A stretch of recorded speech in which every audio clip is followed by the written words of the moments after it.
Povodom nedavnog hapšenja profesora doktora Eugena Slavika, poznatijeg kao Jančija, inače počasnog građanina opštine Žitište, Savet mesne zajednice Žitište na poslednjoj održanoj sednici doneo je sledeće saopštenje koje je prosleđeno svim medijskim kućama u Srbiji. Poslušajte.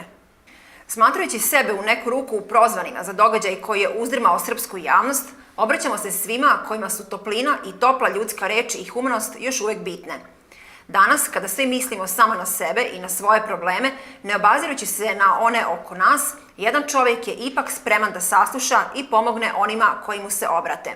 Profesor dr. Eugen Slavik ili dr. Janči, kako ga svi u našoj siromašnoj opštini znamo, je počasni građanin mesne zajednice Žitište i opštine Žitište.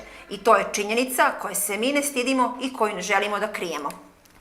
Mi se ponosimo što iz naše male i nerazvijene sredine potekao jedan tako dobar stručnjak i čovjek koji je pomogao svima koji su mu se obratili.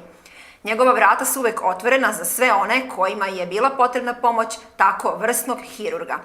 Još se niko nije vratio iz Beograda od našeg dr. Jančija, a da nije imao samo reči hvale za njegovo strpljenje, da sasluša, pregleda i pomogne. Znamo ga kao skromnog čoveka predanom svom humanom pozivu. Svojom smirenošću i stručnošću ulivao je nadu u ozdravljenje i najvećim pesimistima. Svi pacijenti su sa sigurnošću u ishod operativnog zahvata tražili da ih operiše dr. Eugen Slavik. Verujući u njegovu nevinost i pravednost onih koji mu sude, želimo mu što brži dolazak u njegovo žitište. Ovdje će ga sačekati obični ljudi koji su mu zahvalni za sve što je za njih učinio i koji će ga se uvek rado sećati i pominjati, kaže se u saopštenju Saveta mesne zajednice Žitište.